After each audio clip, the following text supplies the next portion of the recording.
আলহামদুলিল্লাহ, নতুন একটি দিনের শুরুতেই চলে এসেছে আমাদের প্রিয় আম বাগানে। আজকের কাজ হলো গাছ থেকে একে একে সবচেয়ে সুন্দর রূপালী আমগুলো সংগ্রহ করা। প্রচণ্ড গরম, শরীর ঘামে ভিজে যাচ্ছে, কিন্তু যখন গাছে ঝুলে থাকা এমন সুন্দর আমগুলো চোখে পড়ে, তখন সব কষ্ট যেন মুহূর্তেই ভুলে যাই। প্রতিটি আম আমরা খুব যত্ন করে ডালিতে রাখছি, কারণ সামান্য অসাবধানতায় আমে দাগ পড়ে যেতে পারে। আমাদের চেষ্টা একটাই, বাগান থেকে যেমন টাটকা আম তুলি, ঠিক তেমন ভাবেই আপনাদের হাতে পৌঁছে দেওয়া। এই ছোট্ট ছোট্ট যত্নই একটি প্রিমিয়াম আমের আসল পরিচয়। একবার দেখুন তো কি সুন্দর লাগছে। প্রতিটি আম এক একটা যেন প্রকৃতির নিখুঁত সৃষ্টি, একদম ফ্রেশ, পরিষ্কার এবং বাছাই করা। গাছে ঝুলে থাকা এই থোকাগুলো দেখলে সত্যিই মন ভরে যায়।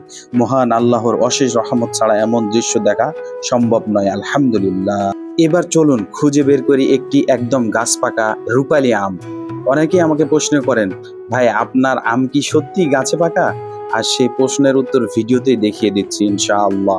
ভিডিওটি স্কিপ করবেন না, না টেনে সম্পূর্ণ ভিডিওটি দেখার অনুরোধ রইল। আর যদি না দেখেন, গাছ পাকা আম কাটার অসাধারণ মুহূর্তটা মিস করবেন কিন্তু।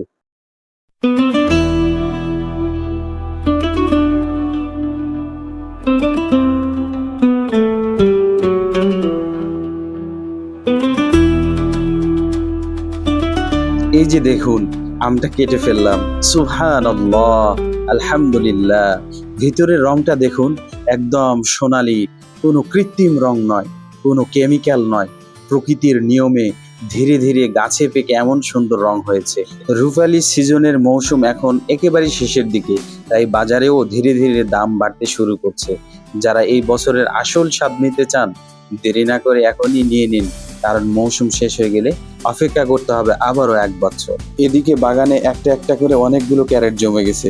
এই ক্যারেটগুলো এখন গুছিয়ে বাজারে যাওয়ার প্রস্তুতি নিব ইনশাআল্লাহ।